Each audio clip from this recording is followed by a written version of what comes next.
Derrière moi, on a Bubo, la chouette d'Athéna. Et la raison pour laquelle je sais ça, c'est parce qu'elle apparaît dans le choc des titans. His name is Bubo. Do you understand all those clicks and wheezes? Perfectly clear to me.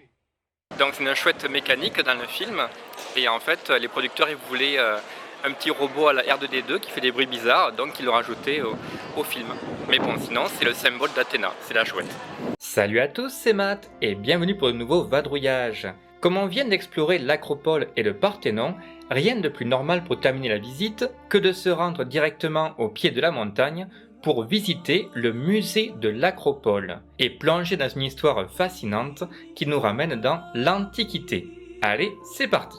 Alors sachant que le musée est bâti sur pilotis, on peut voir une partie du quartier de l'ancienne ville directement sous nos pieds. Mais personnellement, c'est la seule partie du musée que je n'aurai ni le temps ni l'énergie de faire parce que j'ai déjà marché pendant 3 heures d'affilée et je commence vraiment à avoir les genoux qui flanchent. Bref, nous voilà au rez-de-chaussée dans la galerie des versants de l'Acropole où se trouvent les objets qui ont été découverts sur...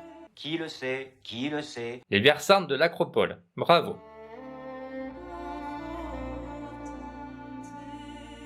On continue avec la galerie archaïque qui nous transporte dans le temps jusqu'au 5e siècle avant Jésus-Christ. Cette salle renferme de véritables trésors archéologiques, notamment des magnifiques statues de jeunes hommes et de jeunes femmes vêtus de manière traditionnelle. Mais dans cette partie du musée, les photos sont interdites. Donc voilà des images de Wikipédia pour vous les montrer. On retrouve aussi d'autres copies des cariatides dont je vous ai parlé dans la dernière vidéo. Dans cette salle, il y en a vraiment pour tous les goûts. Et certaines œuvres d'art impressionnent simplement par leur envergure, comme cette statue d'un lion dévorant un cheval, ou ce monstre à triple corps et queue de serpent.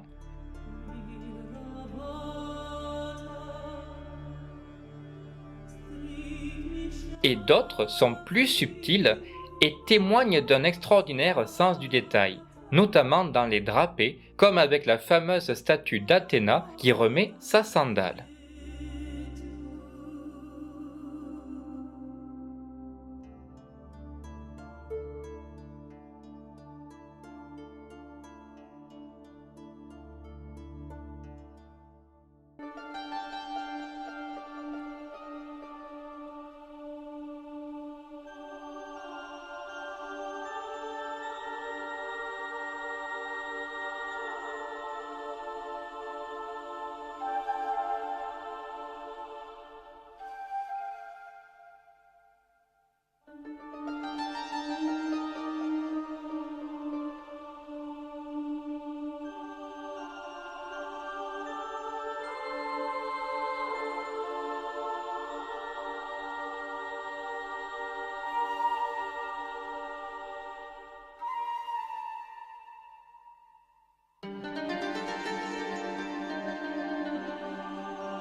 Et au passage, j'ai réussi à prendre la tête d'Alexandre le Grand et le Parthénon dans un même plan, tout un pan de l'histoire grecque sur votre écran.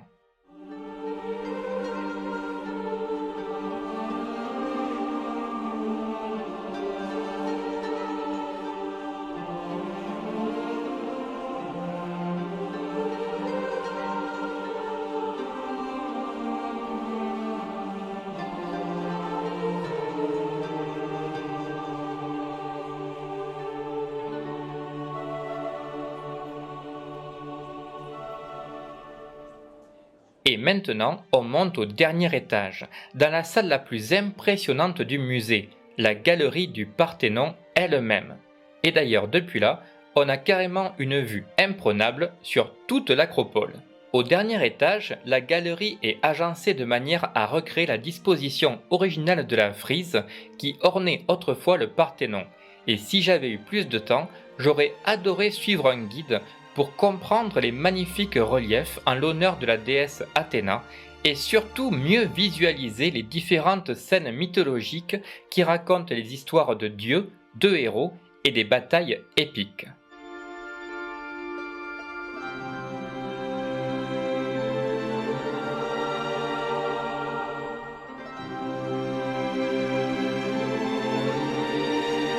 Et d'ailleurs, est-ce que vous saviez que le toit du Parthénon était autrefois coiffé d'un ornement floral? Eh ben voilà, maintenant vous le savez. Le plus fascinant dans cette histoire, c'est de se rendre compte que malgré les guerres, les pillages et les éléments, toutes ces œuvres ont malgré tout survécu à l'épreuve du temps. Et surtout, en 1687, pendant le siège d'Athènes contre les Vénitiens, le temple qui servait à ce moment-là de dépôt de munitions a failli littéralement partir en fumée quand un obus de mortier a atterri pile dessus. Il s'en est fallu de peu pour que le symbole de la ville d'Athènes disparaisse à tout jamais. Un peu comme le fameux nez du sphinx d'Égypte par exemple.